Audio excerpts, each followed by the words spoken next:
Knights, hearken.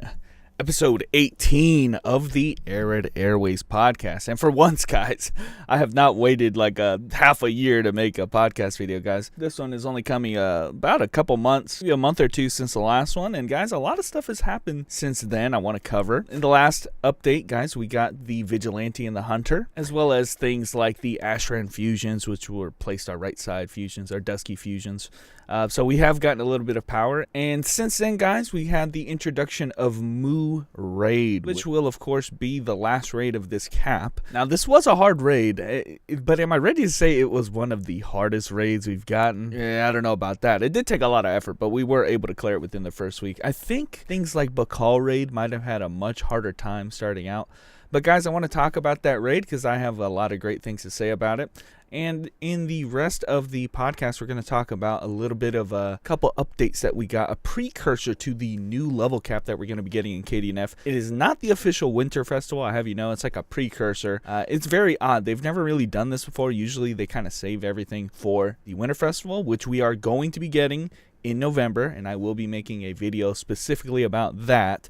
But in this one, they kind of just it's like a precursor, and so they showed a lot of things that are still in alpha or concept stages. So there's a lot of concept art and things that aren't yet completed, but they did want to showcase a little bit of it to get maybe get a little bit of opinion and feedback already as to what can be expected in the next level cap. So I want to talk about that, guys. But before that, guys, we got to cover what we got, the Moo Raid. Now, as of recording this video, guys, it is going to be the end of the kind of event period with Moo Raid. If you didn't know, we've had Moo Raid for about 2 weeks, and within the first 2 weeks, if you're able to clear it, you get a special title, you get a special aura, as well as you get an engraving on your weapon that will like engrave your name onto your weapon permanently, which is really cool. Something that you can apply to your weapon to kind of showcase that you have completed it within the first couple weeks that it has been available. So I did manage to get that on my top 5 characters, and then I also managed it on my Hunter, my new one that I've been gearing up. You know,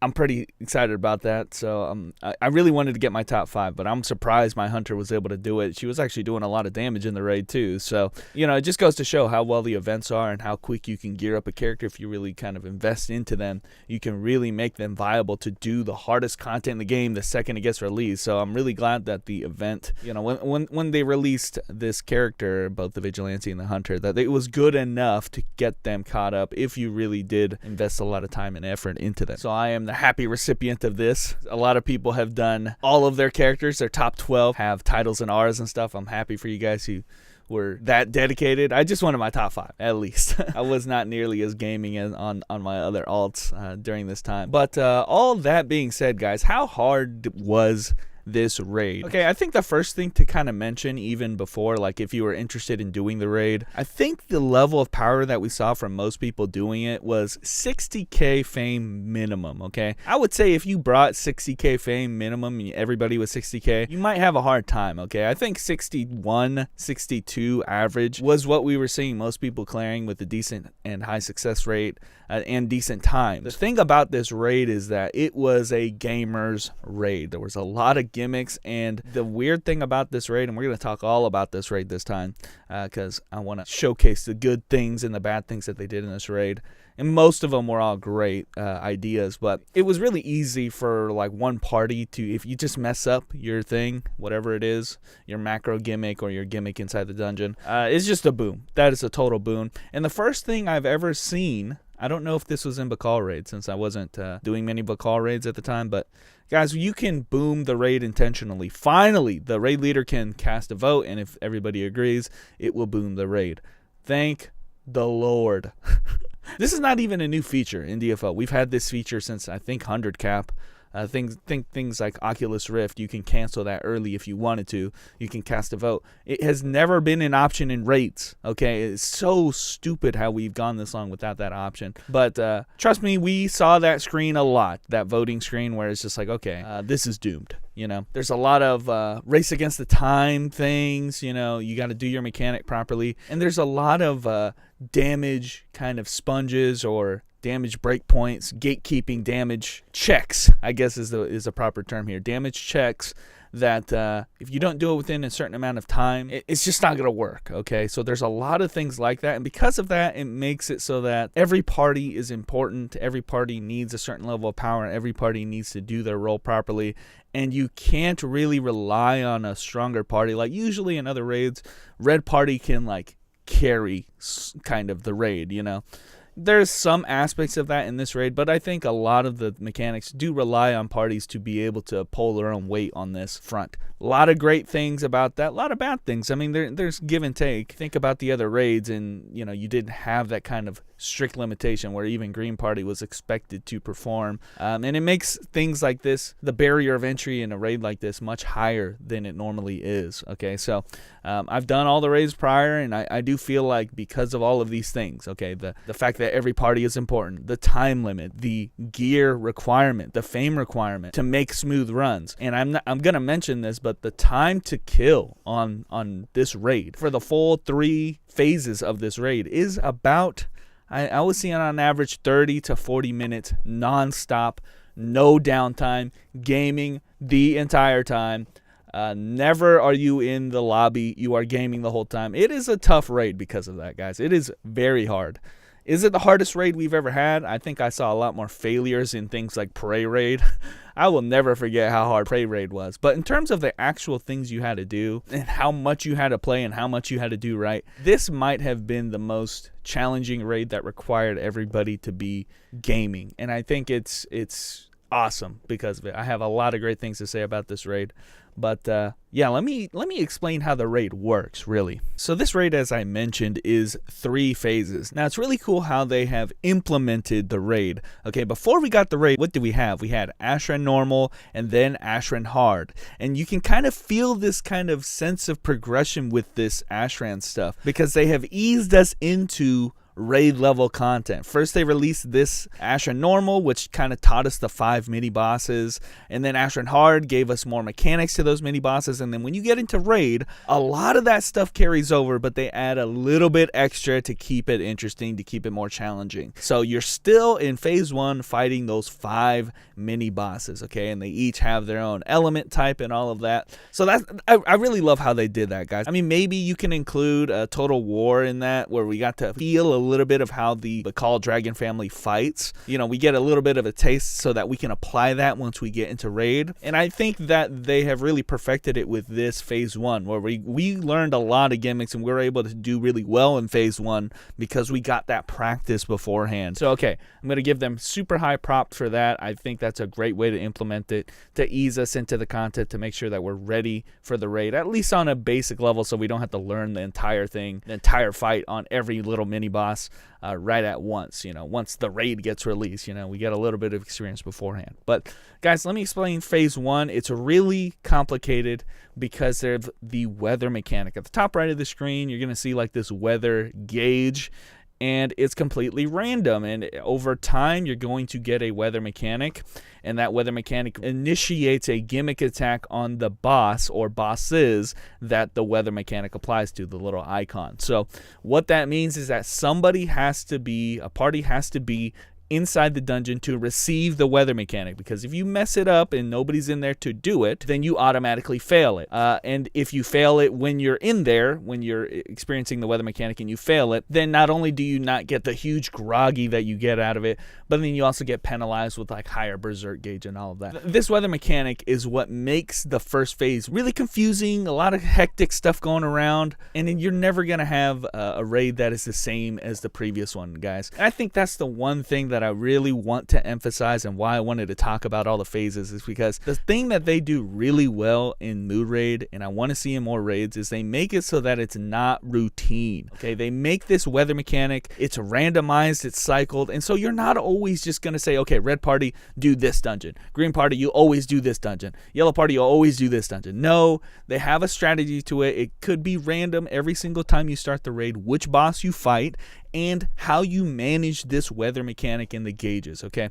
So while you're fighting the bosses, you get a token. That token is used when you go back to the lobby, because you have to keep changing which dungeon you're fighting, which mini-boss you're fighting. If you don't kill them outright, you have to keep switching mini-bosses, and you have to reduce the berserk gauge of each of the mini-bosses. That means that you're going to be coming out of dungeons early before killing them, kind of reducing the gauge of your adjacent mini boss, and then going into another mini boss. It gets really hectic. I'm not here to explain how the raid works, but I'm here to say that whole system makes it very dynamic. Phase 1 is super dynamic. It's not the same every time. You are doing a different gimmick every time. If you've done enough of these raids, you're going to start seeing all of the gimmicks and all of the weather patterns, and it's a great way to kind of ease people into this hectic but very fun and high macro level of things. You got to keep your head on the swivel. It's not just the fight anymore. The party leader has to be very mindful of the entire weather mechanic, as well as what mini bosses need to be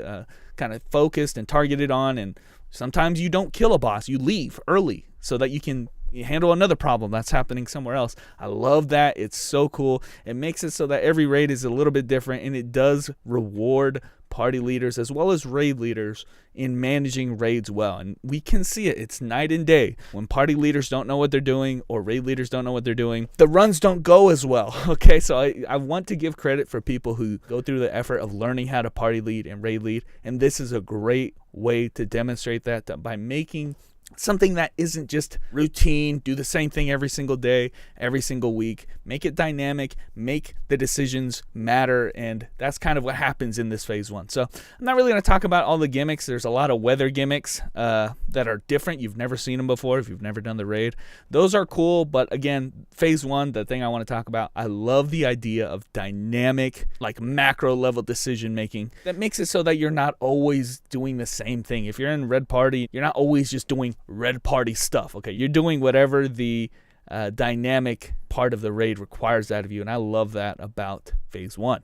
So okay, you get through the hectic portion of phase 1 by killing all the 5 mini bosses. Then Lopez, glitches your screen, and he comes on, and he is the boss of phase 2. Now this is what I would call a more standard boss fight. This is kind of what you would expect out of like the final boss in another raid. You have access to Lopez right away, and then the other two parties are managing the macro level buffs that will be applied to the main party that's killing Lopez. So we've seen this many times before with Sirocco raid, with Ozma raid, where the other teams are kind of assisting in the ability of how fast the main team can kill Lopez. Now the thing is, you can only fight Lopez for a certain amount of time, and that time is dictated by how well you do the gimmicks. If you fail any of the Lopez gimmicks, it actually reduces the amount of time you can stay in the fight, so you have to do the gimmicks properly to get more groggy time, as well as more just time fighting him, okay, because he can kick you out if you keep failing mechanics. But the people outside, and this is something that I didn't mention on phase 1, but this is going to be a theme across all phases in the raid.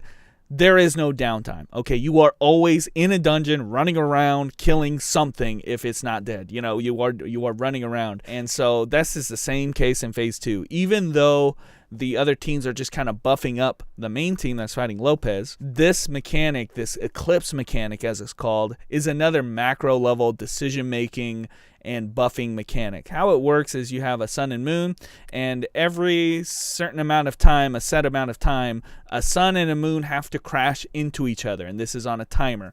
And if two of the same entities, whether they're two suns or two moons, crash into each other, if any of that happens at any time, it will heavily punish the party that is fighting Lopez currently. It will make them take extreme damage. They lose all their buffs that you've accumulated during the whole phase. It is really devastating to fail this eclipse mechanic. So you always got to pair a sun and a moon, and to do that you have to fight a mini boss. And this is kind of where I was saying that this raid has some aspect of damage checks, because you have a very tight window, especially when you start phase 2. You have a very tight window to kill the mini boss and therefore switch the polarity of whatever the dungeon is to ensure that an eclipse happens. Because if you don't have the damage, or if you fail the gimmick for whatever reason, this eclipse will not occur, and then you'll cause a huge problem. Okay, the whole fight gets effed up. It just ruins everything. A lot of people boom the raids right here because there's some damage checks. These mini bosses are not easy. You do need to have a lot of damage, and if not, you have to do their gimmick properly to get the groggy to be able to kill them. The damage window is tight. You need a lot of damage, and a lot of parties are opting to put their strongest parties in these eclipse fights, these mini boss fights, instead of the main Lopez fight, because it is way more important to ensure that you don't have this macro level problem happen than it is to try to kill Lopez. So there's strategies around it. A lot of people are implementing strategies to, use their strongest parties to ensure this eclipse happens every time, and then have them come fight Lopez later. But I'm seeing a lot of failures happen in this part. And again, they've kind of timed it perfectly where there is never any downtime. Okay, either you're picking up buffs for your team or you're killing a mini boss, and that's what happens all the time during these Lopez fights. So of course, eventually he's going to kick that party out that's fighting him, and then the next party has to be ready to go. Otherwise, he's going to be healing anytime nobody is fighting him. So you're going to be noticing that some party, and you're going to rotate between. So it's not like one green party is never going to fight the boss. No, they make sure in this raid that every party will eventually fight the boss. So you got to know every fight and every gimmick well. Okay, to do well in this raid. This is what I said early on, is that this raid really is a gamer raid. You need to know every single fight and every single gimmick, and I like that about this raid. Okay, you don't just have a green party that I know green party dungeons. Okay, I don't really know how to do. No, you gotta know every gimmick, every fight. I like that. It rewards everybody, and it kind of puts the onus on everybody to be able to perform. I just think it's really strict. Okay, that is the thing. I think maybe a little more time to ensure that more parties maybe weaker parties have more time to ensure an eclipse happens. Because I feel like a lot of fails happen because if they fail the mini boss mechanic, then eclipse is almost guaranteed to happen because they just don't have the damage. So this is a really big damage check, unfortunately, in Phase 2. And again, a lot of people opt to have their strongest parties deal with the mini bosses than having their weaker parties struggle to barely make it within time. So that's kind of I think Phase 2 might be my least favorite phase of the whole raid because of that, because I see so many failures. But again, it's really busy, it's really hectic, and there's still a lot of macro play that I have commended them with Phase 1. With Phase 2, like for instance, the bosses kind of spawn in randomly, so party leaders have to kind of make this decision. Okay, do I pick up buffs or do I spawn the mini boss so I don't get out of sync? There's some of this decision making going on. So even in Phase 2, where it feels pretty routine, there's still a lot of important decisions that you have to make that are on a very strict timer. So I really, again, like Phase 1, I commend them for making even Phase 2 very dynamic. But that being said, guys, I think my favorite part is still Phase 3. Phase 3, much like Phase 2, has the main boss, Mu, the Guardian of Mist, available right away. So one party has to go immediately into Mu, and then the other two parties are going into dungeons that are clones of each other called Terminus. Now, this is my biggest complaint about the raid. Personally, I just wish that the two mini bosses were not the same. Okay, I think it's kind of lazy design to make both Terminus bosses exactly the same. It could have been really easy for them to design a third boss that they cycle between, okay? Because the whole point of this is that, much like the Lopez fight, you can only fight Mu for a certain amount of time. Within that time, you have to kill the Terminus bosses, the two Terminus bosses, to initiate a groggy attack on Mu, which all three parties get access to. It's a very short groggy, but all three parties have access to do as much damage to Mu as they can. And once they do, they rotate the bosses. Okay, so whichever party was fighting Mu is now fighting a Terminus. They rotate clockwise. So the party clockwise of Mu will now be fighting Mu. And this is kind of how this fight goes. You do the groggy, you switch, you rotate. Okay, then another team fights Mu. Okay, you do the groggy by killing both Terminuses. Again, you switch. So that's the gimmick of this fight. The entire time you're trying to do your gimmicks properly, because every gimmick that you fail, both in Mu as well as Terminus, every gimmick that you fail builds a stack of an element, and each stack of the element is basically like a buff for the boss. And if you get a maximum of, I think, 10 buffs, if you get that many buffs on the boss, it will expend those buffs, but then eat up a ton of your time. So this raid is all about time management. From the start of the raid to the end of the raid, this is a race against the time. So a lot of the buffs that you pick up as a raid leader are time extension buffs. Give me 10 extra minutes to kill Moo, because it kind of alleviates this problem where if the boss gets too many debuffs because you keep failing on the gimmicks and all the parties, you will just delete time. And it is a race against the time. Okay, we've already, like I said, this raid takes 30 minutes. You don't want to lose it just because you run out of time because you failed too many mechanics. So a lot of parties pick that up. That's kind of the gimmick of this raid. But again, like I said, I just wish that they didn't have two of the bosses be exactly the same. Okay, because what ends up happening is that when they rotate the bosses, one team is going to be fighting Terminus again. They just fought Terminus, and now they rotate the bosses, and one team switches out of Moo, one team gets into Moo, and then one team is fighting Terminus again. That only happens because there's two Terminus bosses. They really should have made a different boss, okay? So that way, every time it rotates, you're fighting a different boss with different mechanics. This raid is all about this dynamic, it's interesting. You get to do something different every time, and I feel like having two of the same mini bosses that you're rotating into, sometimes you can be fighting Terminus for what feels like 10 minutes because you just rotate into the next Terminus boss, okay?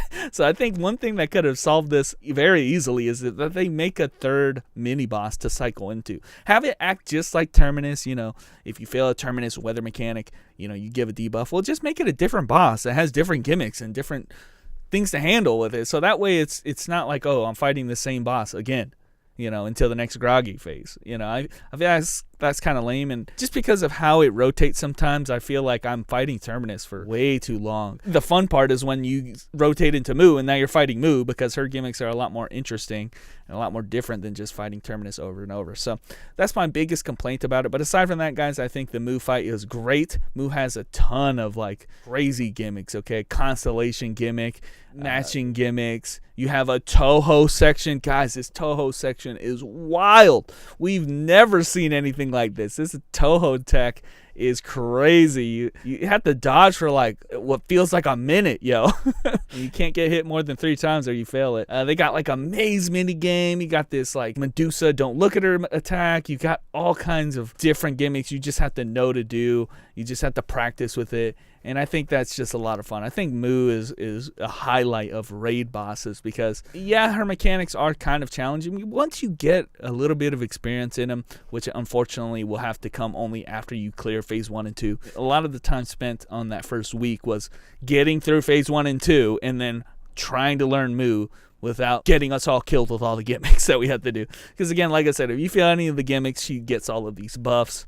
And depending on which buff she gets can make the fight really, really hard. So, again, there's a lot of stuff there. I just wish there wasn't 2 Terminus bosses. But aside from that, guys, I think Moo is the most fun raid boss we have ever had in DFO. I think that goes without a doubt. And the thing is, in every level cap, they make it so the raid boss has a lot of gimmicks that you have to learn. Bakal was no different. He had a lot of different, very devastating party wipe attacks if you fail them. So does Moo. So Moo has a lot of party wipe attacks that are very punishing if you fail them. It's not like you can't continue because, of course, you have your Seder res and you have tokens and all that. But they punish you in other ways because of the mechanics and all of that. So I love it. I think Moo has been the best designed raid boss fight. It's really fun to fight her. She has a lot of cool mechanics and a lot of cool gimmicks that are pretty decent and fair for the most part. Unfortunately, we did have some desyncing issues. I know some people have complained about that, especially with the Toho mechanic. If you have even a little bit of lag, it just makes it impossible to do. So there's that problem. But most of the other ones, man, I love fighting Moo. Terminus is kind of a resident sleeper, which would be okay if you only had to fight him one time. And then maybe you had a little bit more fun mini boss. But again, we had to fight him 2 times sometimes. And he's super easy nowadays, and really I'm just dying to get back into Moo because she's the actual fun boss. But anyway, guys, that is my rundown of Moo Raid. I love it a lot. The Moo fight was awesome. It was really exciting learning the mechanics and doing the macro. Even though I wasn't the party lead at the time, I was just kind of being led around. I did kind of learn the every mechanic, learned how to party lead, learned how to do everything just by the few runs that I did. And I'm glad I went through the trouble of doing that. Now, I want to mention all of that to say this, okay? Even though I've been praising Moo and talking great about Moo and great about how they have designed Moo, the raid in general, one fatal misstep about this raid and why I don't think many of us, including myself, will be thinking or talking about Moo ever again, Moo raid, is that there is not any incentive to do it. Let me tell you, I desperately wanted to clear Moo on my top 5, and of course I did one extra for my hunter, but I desperately wanted to do it because of the cosmetic rewards that you can only get within these 2 weeks, okay? I wanted to be able to say I did it week 1, I did it week 2, I got him on my top 5 characters, and guys, I don't think I'm ever gonna do it again. And it's not because it isn't fun, but it's because it is not worth the time, guys. This raid takes too long. 30 minutes, 40 minutes, and that's not even including how long it takes to form the party. Guys, I was in Party Finder yesterday for almost an hour straight, just sitting there waiting for one satyr to come in, and then people leaving, and of course people just getting impatient. But guys, that doesn't include the Party Finder time. Guys, Ashran Hard, which gives pretty much the same rewards, you get the Meteoria, you get the shards that you need to upgrade your Ashran weapon. You get all of that from Ashran Hard. You know how long it takes for geared characters to do Ashran Hard, guys? Maybe less than 5 minutes. 5 minutes versus an hour per character on average. No less than 45 minutes per character. It is not worth it to do Moo Raid, and this is something I'm going to talk about a little bit when we talk about the KDNF reveal stuff. They need to make that time worth your while, guys, and I don't know how they do it, Do they give double rewards? If you give double rewards, that means you progress twice as fast, but it just doesn't make logical sense. You're comparing your time and efficiency to the progression of your character. There are 2 factors that are against this whole raid, and that is Ashran Hard gives about the same materials, and it's the end of the cap anyway. For as much as I liked Prey Raid, guys, I did Prey Raid maybe 3 times, and then I never touched it again because it was the end of the cap. I knew the next level cap was coming. I'm not going to bust my balls spending 3 hours trying to clear a single time for a raid that I know is going to get outmoded anyway. So there's 2 reasons why you don't want to do Moo Raid anymore, guys. Again, the progression is not locked behind doing the raid. You can do Ashran Hard, and it's the end of the cap anyway. So unfortunately, guys, for as much as I have good to say about the raid, it is not long for this world. I do not think that a lot of people will continue doing this raid week after week. I think there will be some, especially if you have a good static group. You could make really short work of this raid with very high consistency. But if you're especially doing pubs, pubs were pretty rough this week, as they always are, but there's just not any incentive to do it for the reasons I already mentioned, and because of that, I don't think I will be doing it either. But I did want to talk about the raid and praise the raid because they have spent a lot of time designing this raid and fine-tuning this raid, and I think they did a lot of things well. I want to see this for future raids that they do, okay? But unfortunately, this raid is just, it doesn't matter how fun or good it is, okay? When the novelty of the raid runs out, there is going to be only the incentive of the reward left. Okay, that goes for any content in any MMO that you play. Okay, I play Lost Ark, a lot of content in that game that is fun to do, and it would still be fun to do to this day, but you're not going to do it if there's no reward to doing it, okay? There's no such thing as, oh, I'm just going to do it for fun. That might be the case for a little bit randomly on one day, but it's certainly not going to get you keep coming to the game week over week. And committing a lot of time and effort into the game, okay? So, unfortunately, that's just where Moo kind of lies, and that's why it's kind of died in Korea, and it's going to die here too, okay? I'm prophesizing that right now because, again, Ashran Hard exists. There's not a lot of reason to do it, and next level cap is coming right around the corner, so why not worry about that cap and prepare for that instead of wasting all your time doing this raid that is admittedly fun but doesn't have the reward to back it up. But anyway, guys, that's all I wanted to talk about the Moo raid. I really wanted to talk about that because I think they have done a lot of great things. I want to showcase the good that they have done, and I want to see that in the next raid. Okay, maybe you guys want to tell me things you like and dislike about it, but overall, I think this raid is A+, man.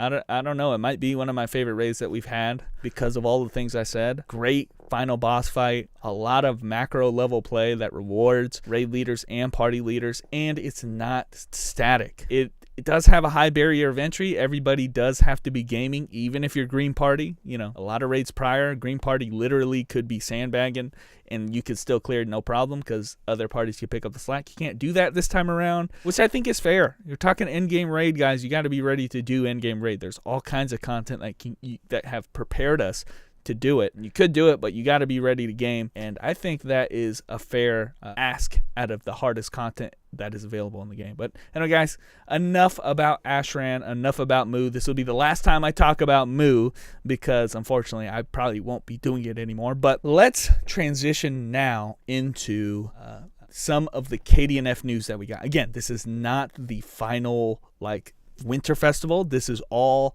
alpha build stuff. I'm going to reiterate, this is alpha build stuff, meaning everything here could be changed tomorrow, okay? Nothing is set in stone. This is just what they have said they're going to do.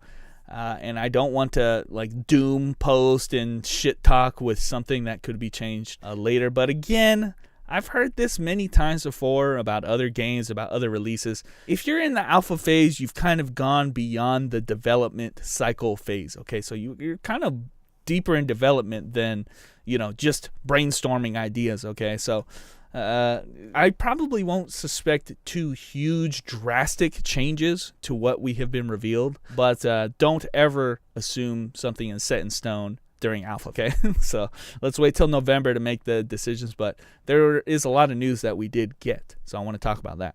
All right, the first thing I want to talk about is the renewal, the sprite renewal for the female fighters. Now, we already did get that implemented for the male slayers earlier this year, I think it was. Right around the time Sion got updated, we got the new slayer sprites, and they updated all of the sprites, the running animations, all of your animations for male slayer got changed, and all of the avatars corresponded with that. It's a big effort, but all of the slayers did get a massive sprite overhaul. You actually have a neck now, you're taller now, you're not a little manlet. So they did the same thing for the female slayer, and I'm actually going to show this one on the screen. And I also want to mention, I got a comment last podcast about saying, hey, you should put more graphical elements on the podcast. I want to try to avoid that because most of the time podcasts are about audio, not about video, and I don't want to make this like an audio visual podcast. I want this to be something you can play in your car or something if you want, something you can listen to. But I am going to show this on the screen. You guys can look at it. The female sprites did get updated. I don't know how I feel about this, guys. If you look at the sprite, they kind of showcase this many times throughout their little showcase thing. But if you look at the sprite, it has a lot more frames of animation, looks a lot more smooth, and you can just tell that she is a lot more slim, taller. She is just really high fidelity kind of sprite here. Now, the thing about it, guys, is, I main 2 female fighters myself. And when I say main, I mean top 5. I've geared them out. That is my female brawler and my female striker. And personally, guys, my female brawler is my favorite character on my account in terms of costumes. And I have gotten every single freaking character on my account in some night costumes. I love my female brawler's costume. She just looks awesome, and I'm a little bit worried. I'm just gonna say that I'm always nervous. Are they gonna be able to update the graphics and make it suitable? Because right now, I mean, when I compare her to all the characters in my account in the game, she's the best. Now they can only lessen my opinion of her when they update the sprites, because I mean, it can't get any higher than it is now. Right now she's the best in my account, so you can only make it worse. But hopefully they translate it well. But aside from that, guys, the renewal actually comes with it some other changes as well. Just by looking at the little preview video, and they don't really explicitly tell this, but the preview video, at least for the female Nen, is showing new skill animation. So aside from just the sprite rework, they do kind of mention that it's going to be a rework for all of the female fighters. So from what I was looking at, female brawler looked exactly the same. There was some visual changes to the female striker. There most certainly were visual changes to some of the skills on the female Nen Master, and some skills that I haven't even seen before on characters like the female grappler and female Nen. So This may come with it more changes than just the sprite rework, although we don't know exactly all the details, especially with this little teaser video. So it's really cool. Along with this teaser video, by the way, they announced Moo Hard Mode, which had even more gimmicks. It had Moo do like a 3A. So maybe guys, maybe I jumped the gun a little bit. Maybe we will see Moo again with Moo Hard Mode if they have some kind of event to go with it. But until then, guys, I think that's just kind of a small update. Female Fighters is going to get a sprite renewal along with some animation renewals, as well as potentially some new skills. So I'm looking forward to that. Two of my mains are that, and they're going to be heavily affected. Hopefully they don't nerf me to the ground, though. But alrighty, guys, the rest of the podcast is going to be talking about the small progress update for the Gravity Falls update, okay? And this is going to include the next level cap. Gravity Falls is another area that's going to be tied to the Clear Mist area that we've been dealing with in Seon and all of that. It's just going to be another area that is kind of like an airship town kind of thing. There's going to be, obviously, new content and new level cap. Now, they haven't mentioned what the level cap is yet, I don't think, but they have at least talked about what kind of content we could be expecting.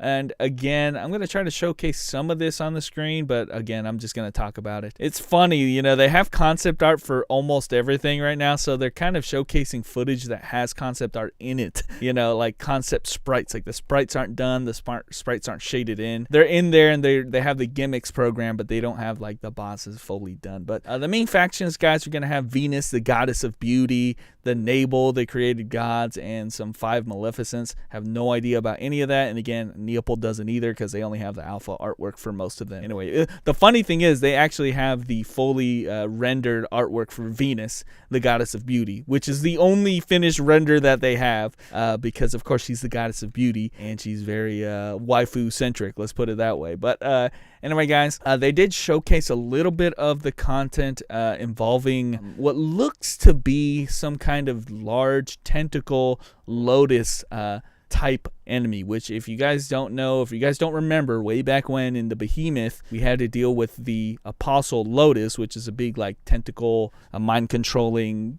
octopus, which was an apostle. And I think we might have to be dealing with him again, just based off of the dungeons that we're seeing. Again, this is kind of speculation, but for sure the main antagonist of this level cap is going to be Delazy. Okay, we got a little teaser of Delazy. All we got to see is his eyes, and we know exactly who it is.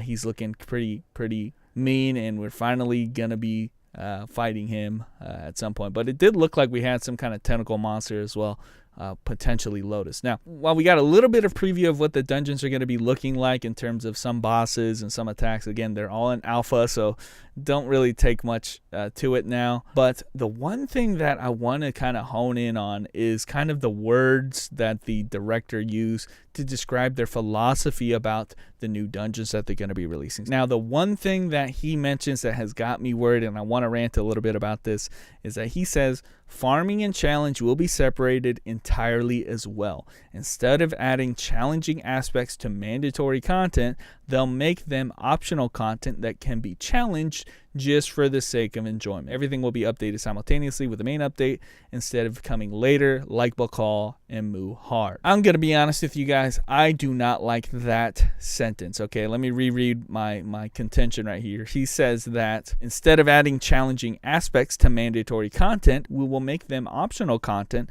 that can be challenged just for the sake of enjoyment. And I just said this about Moo Raid, guys. If you want people to play your MMO for a long time, you cannot add content for the sake of the content itself. Guys, the novelty of content in video games is lost within the first couple times that you do it. Guys, if you think that you can sustain an MMO for the fun of it, it will never work, guys.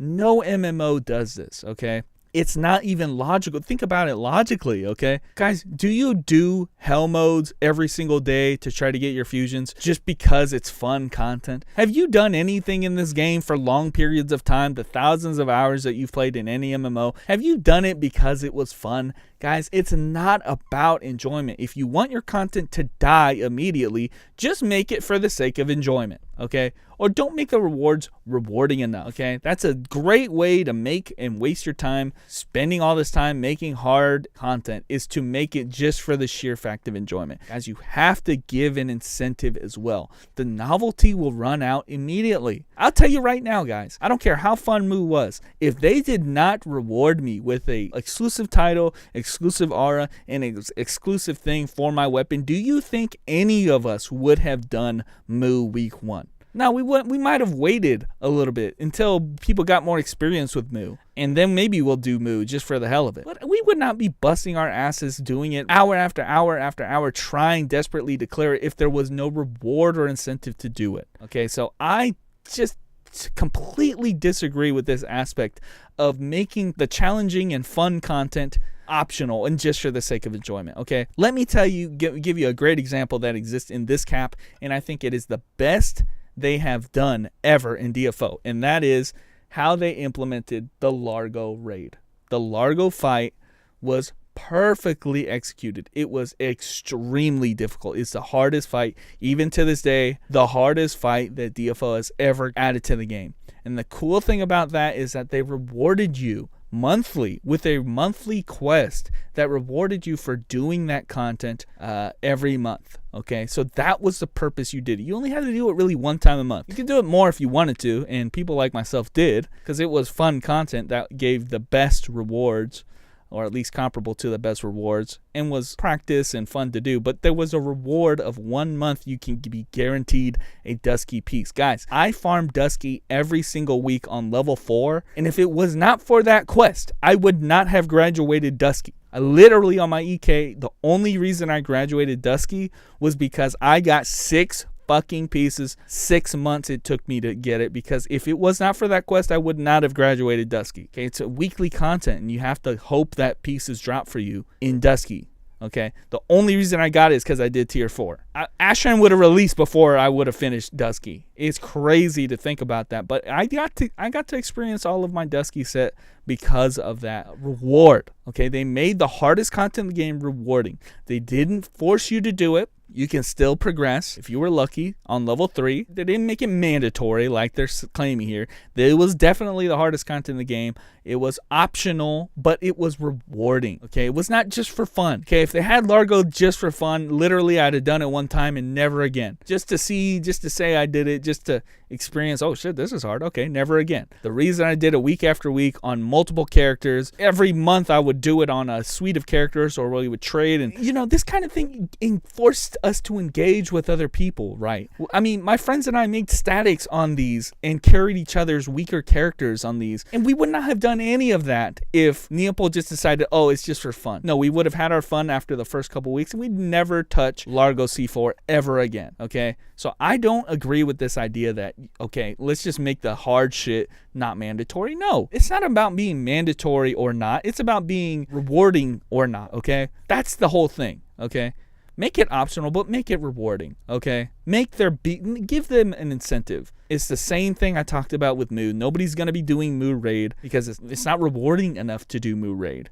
You need to incentivize the content that you have. Don't make just fun content. Fun content is dead content in MMOs.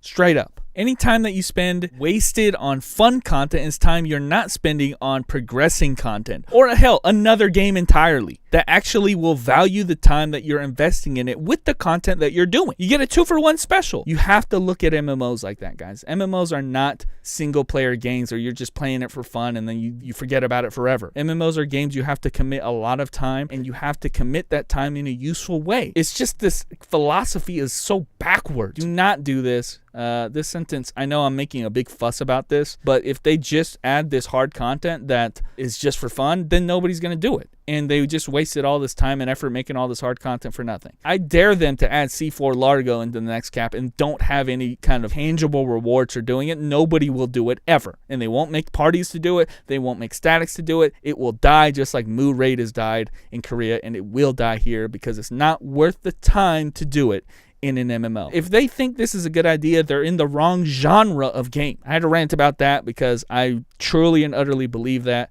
you need to make content worth worthwhile instead of just for fun. Okay, the novelty of fun runs out very quickly in MMOs.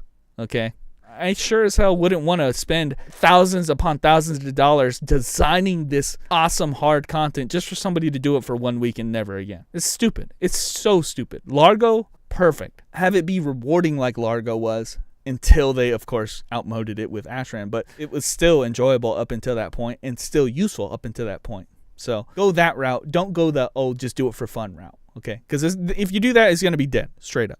Okay, but sorry, I had to rant about that because I'm really strongly opinionated about that. But I'm actually following a document that kind of covers all this. So again, check the description below to see that document, to follow it yourself. First thing first, we already knew this, but they were removing the Talisman system, which, again, a lot of people love the Talisman system. So whatever they decide to overhaul it with is going to be hopefully better than what they have. And what they showcase is basically kind of the same idea with Talismans, is that you are going to be getting instead an option change to a lot of your skills. They did not show the limitations of this, how many of your skills you can do this to, but they did showcase some of the changes. Like, for instance, they showcased the Shooting Star skill on the Weapon Master.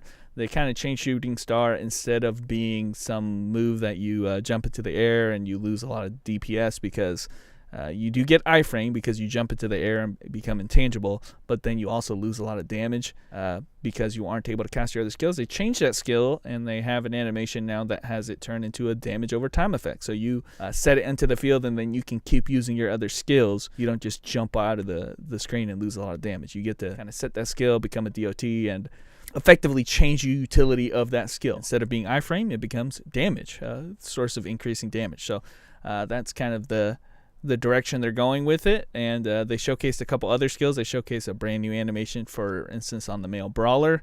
He has this chain skill, and he jumped on top of Hyper Mecha Tau and slammed him down into the ground. They have another animation for like the elemental bomber, making like a giant prism. So a lot of the skills are just getting different animations that don't currently exist in the Talisman. So they're brand new stuff. It's just a matter of, okay, what are the limitations? How useful are they? And the one thing I'm really worried about is that the Talisman system currently made it so that you can make specific builds work. Okay, if you were 75 focus, for instance, you can make talismans that can synergize with that talisman skill because you got the runes as well. So they've demonstrated a little bit of changing with the talisman system by having this option select on some of these skills, but they haven't really demonstrated what they're going to do to replace the rune system, if they are going to bother at all. So I'm a little worried about that. It's not a big deal. Again, runes didn't apply a ton of change to your character, but it did affect your damage and cooldown on certain skills, especially if you were focused on like one type of skill build. And I'm a little bit worried on that. But again, this is an overarching change that's going to affect a lot of skills and could potentially make some skills that are cumbersome to use, like Shooting Star, into much more usable and much more powerful effects. So we'll have to see. Again, it's always fun to get new skill animations, especially if they're optional like this. Talismans are always fun, just like Chronicles were always fun before that. Just making different skills is always fun. I'm glad to see that they're implementing this. They're gonna have to see though how many skills. I mean, they can't do it for every skill on every character, can they? That's a huge overhaul they're gonna have to do, but we'll see on that. We only got showcased a few skills so far.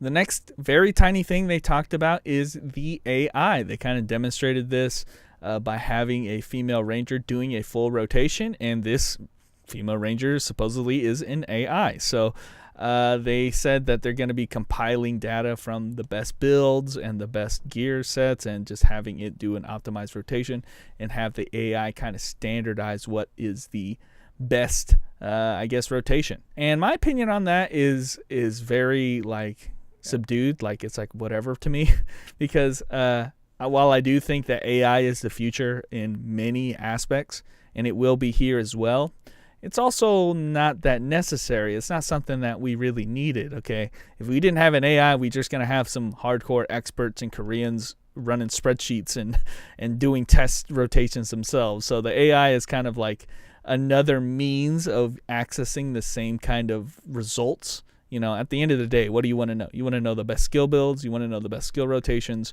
and you want to know what the best gear is, okay? And a lot of the time that came from Koreans and experts and people testing it out for us. And if they have the AI do it, okay, sure, whatever. At the end of the day, it's It's the results that matter, and it's just a matter of, okay, who's giving us the results? Is the AI going to give us the results, or are the Korean experts going to give us the results? It's a kind of a whatever thing to me, but of course, this is something we're going to see AI implemented in a lot of different industries, and MMOs are no exception. If you're trying to optimize something, AIs are a great way to do it. Just have them run millions of simulations and figure out what the best thing is, which is cool. It's interesting, but again, at the end of the day, we only care about the results, not quite the process, which is what this kind of is. It's cool that they're doing it, but again, not really that interested personally. But what I am interested in, guys, is the last topic of discussion. They did showcase a little bit of how the gearing is going to work in the new level cap. And we don't know enough for me to give a true opinion on this, but effectively how it works is that they're going to have kind of how you have the custom catalog system currently in DFO, where in 100 cap, in 110 cap, if you disassemble custom gear, all 4 of those custom options get added to your custom catalog, and now you can access that catalog whenever you want to try to take one of those options and put it onto a new epic. You can access that catalog to take that option and use it. Okay, in much the same way, they're going to implement something called the armory system, which is going to take any epic that you or I shouldn't say epic, any gear that you disassemble and add it to your armory system. And how that works is they have not said how many, but they have a static number of sets that they're going to have in the new level cap. And anytime you disassemble a gear, it will be added to that armory catalog of gear. Okay, so you're not going to have like you have a legendary set, now you have an epic set. You're going to have one set that can use any of the rarities, and they want to incorporate the lower rarities as well. So they want to have like your normals, your rares, your uniques, your legendaries, and again, subsequently into epics, into even primeval gears at the end. So you can use any of those up until that primeval rank to compose your entire 11-piece epic set. That encompasses all of your slots of gear, not including the weapons. So the armors, accessories, and sub-equipment compose an 11-piece set, and then the rarities determine how strong that set effect is. Again, we don't know how many sets there are, but we do know that the lower rarities and the higher rarities, it doesn't matter, they compose the same set, and then you're just trying to get the highest rarity that you can. It is one and done, so they just explicitly said that there is not going to be a fame system like they have now, where you're just disassembling epics and fusing them to try to increase your fame. They will not have the fame system, but they will have this multiple epic sets, and you're just trying to piece together the full 11-piece epic set. Now that's kind of how it is said in words. Again, it totally depends on how many sets there are and how strong these sets are and how different these sets are from each other. But overall, guys, the way I've described it, I have many reservations about it. I am not excited at all about this news. And the whole reason why I'm not excited, I mean, will be the first one to tell you, I was not the biggest fan of the fame system early on in this cap. I think it kind of grew on me in the later portions of this cap when they removed the cost of it, when they made it not as debilitating as how it was when it started. Trust me, guys, they have made fame way more bearable than it was early on. But it took them 3 years in the very tail end of the cap to kind of get there, okay? But I wanted to see a return to the dopamine that we had in all the other caps, where once you get an epic and you finally, after all this grinding and effort, you get that final piece of epic, you get this big dopamine hit about, being so excited by the sheer fact that you were done on that character. You have got the maximum power that you can. You got the best in slot gear, and once you got it, you were done. Okay, and I praised a lot of the caps, this 100 cap especially, for being able to do this in a lot of different ways. Okay, that we weren't just always waiting on one piece of gear. You could have been waiting on multiple pieces of gear because they had so much versatility in how the sets could be composed. You can make all kinds of different combinations. There were different avenues to getting high levels of power in 100 cap. Now they've kind of made it much more streamlined. They've made it a full 11 set, guys. Think about that for a second. Every single cap that we've had, we've only had at max 5, maybe 6 piece set effects to compose a set. And then a whole different set effect to compose a different set. So you weren't just trying to farm all 11 pieces at once to finish your set effect. That's kind of what's going on here. It's not quite, because the power level is kind of dictated by the rarity. So the potency of the set is not necessarily what pieces you have, but the rarity of the pieces that you have. But again, it's all the same kind of concept, okay? We want the best 11 pieces that we can on a particular set. And that's it, okay? If you get a piece of another set that isn't part of your set, then it literally does not apply to your damage, which is kind of how other caps have gone. But again, they weren't full 11-piece sets like they are now. We used to do partial set effects, 2-piece set effects, 3-piece set effects, 5-piece set effects. These were ways to get big boost of damage without having to rely on getting every single piece of gear being part of the same set. You know, you can be excited when you finish a 5-piece set, even though you weren't done with your 3-piece set on your other pieces. So that's my biggest concern right now, just by looking at it at a glance, that, okay, we now have 11-piece sets we have to work for. So that's kind of how that system is going to work. One thing they did say is that they're going to add some fail-safe systems to be ready to make sure that no players will suffer forever in purgatory, which is kind of, you know, at least we have that kind of guarantee. But at the same time, when you think about it a little bit deeper, what are those systems going to be? You know, how does the pity system work? When does it activate? We still don't quite know enough about how this system is going to work, guys. I'm just worried about the fact that it's a full 11-piece set of gear, but we'll have to see. You know, it effectively is kind of the same thing as gear score, except you're going to have a lot of these epics that you have a part of the other sets that aren't for the one that you want. And I guess the idea there is, as you get more pieces that are just for another set, you just switch sets. You know, you go into your armory and just pick whichever one has the highest score on it, which is effectively whichever has the most high rarity stuff in it, until you get the one that is the best in slot, I guess. So I don't see how that's going to be a satisfying gear system.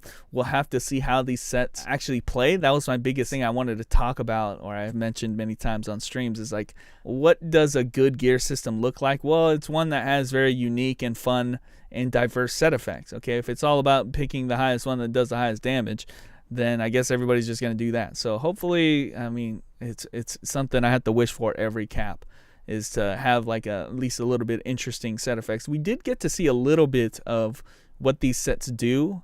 Basically, we only got to see the Valkyrie set, but the Valkyrie set just made it so that you like transformed into a Valkyrie and did a very quick attack. So it was super lame in my opinion, but we'll see.